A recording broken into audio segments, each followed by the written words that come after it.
Hey everyone, I'm Dr. Stephanie and I'm a physical therapist, and today I want to talk a little bit about shin splints. So I'm sure everyone has probably heard of shin splints, and basically what it is it's pain in the front of the shin, kind of in this area, and it's usually caused by doing too much too soon or ramping up too quickly or improper footwear. So usually it occurs in people who are runners or other athletes, and basically they go from either doing nothing to doing a lot, or going from maybe just doing 5 to 10 miles a week if they're a runner, and then ramping up really quickly to like 30 to 40 miles a week. So that just puts too much stress on our bodies, and then our bodies react by causing pain. So with shin splints, basically what happens is your shin gets irritated, and usually it's the tibia bone, so the bone in your lower leg here, it gets irritated, and when that gets irritated, the muscles around there get overworked because they're trying to compensate, and they get inflamed and irritated, and that's when you have pain.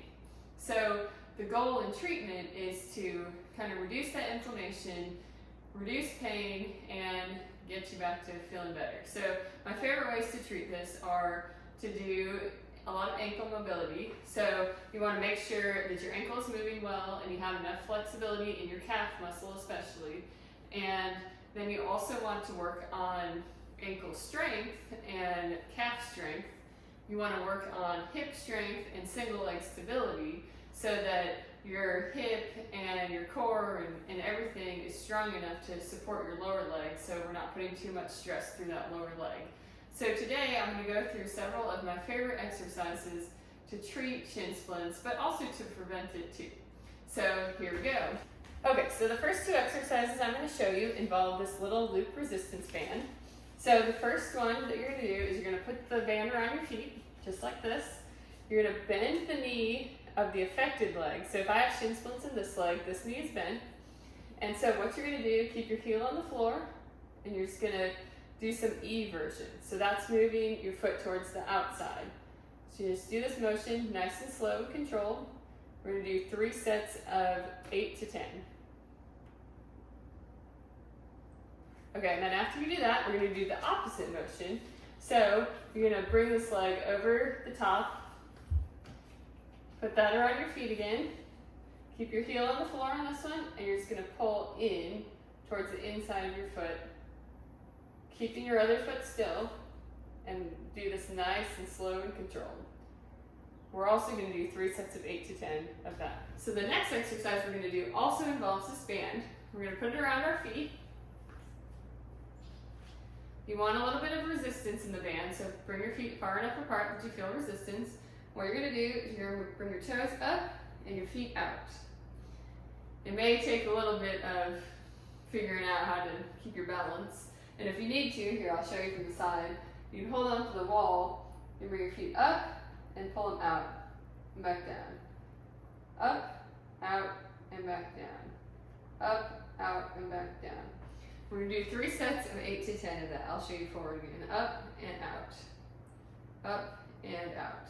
And you can definitely hold on to a wall if you need to. The next exercise involves a ball, and I have just a little plastic baseball or softball or whatever this is, but you can use a tennis ball, any small ball, and you're just going to put it between your legs, kind of right above your ankle bones, and you want to hold that there. And what you're going to do is you're going to do a calf raise. So you're going to come up on your toes, and then you're going to come up on your heels. Toes, and then heels. Toes, and then heels. Let me show you from the side too. Okay, you're going to come up on your toes, and then rock back on your heels. The whole time squeezing the ball. This you'll also do 3 sets of 8 to 10 exercises we're going to do involve a kettlebell. And so this is a 15-pound one, but get one that is challenging for you but not too challenging. So the first thing we're going to do is, it's going to be a hip flexor strengthening exercise, but it also is an ankle dorsiflexion exercise, which strengthens the tibialis anterior, which is this muscle right in the front of your shin that usually is affected in shin splints. So what you're going to do, and you can do this with or without shoes, whatever's more comfortable, put your foot in the kettlebell and you're just going to lift it up like this and back down. Lift it up and back down.